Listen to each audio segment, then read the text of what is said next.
For the slow motion effect, I would recommend shooting your video footage in 60 frame rates or higher.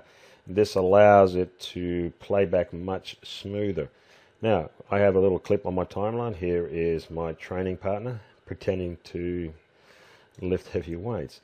Now, I can apply the slow motion in 3 ways. I can just simply click on my clip, bring the cursor to the end of my project, and hold down my shift key. And you'll notice that my cursor is now white. Left click and I can drag or stretch the clip out. And you can also see with a little window on the right, the percentage is going down. So, and that's how fast the playback would be on my clip. So that is one way of doing this. Secondly, I can double click, and now I have 2 more options here: variable speed, speed, and time lapse. So let's take a look at the variable speed option first. So here we go. We are now into the variable speed option interface. So this one works with keyframes. So if I was to move the CTI along the timeline, get to the point where I wish to add the slow motion effect, I simply add a keyframe and then decrease my playback speed here. So right now I'm at 38%, and then I can drag the current time indicator along again and then add a new keyframe and then bring it back to 100%, or if I wished, even further. But 100 is okay. And then I simply press OK. So this is a very good effect if you're trying to do the 300 movie style. Okay, so now let's have a look at the speed and time lapse option.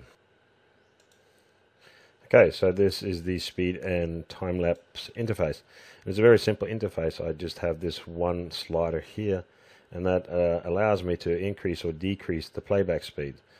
But it will apply the speed to the entire clip. So if I bring the speed down to say 37%, the whole clip will then play back at 37%. And you'll notice that when I press OK, that it instantly stretches out the clip on the timeline. Now watch what happens when I press play.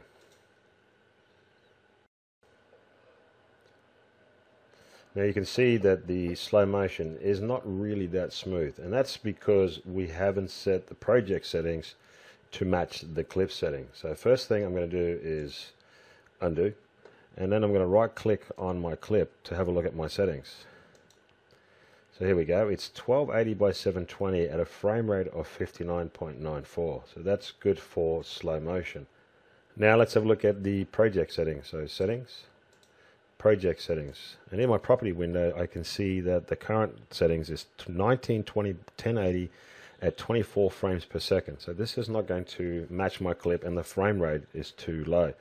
Now in Video Studio Pro X7 they give you lots of new presets in your project settings, so you get a whole new list of settings that you can instantly apply to your project. So I'm going to stay with the advanced video coding high definition, because I can see here it's 1280 by 720 at 60p. So in my properties I can see it's 59.94 frames per second, and that is ideal. A little window tells me that they're going to change the project settings, and press OK. So now my project settings and my clip are the same. So it's very easy now to add the slow motion effect again. So I'm going to go back down to about 25%, press OK, and now let's have a preview.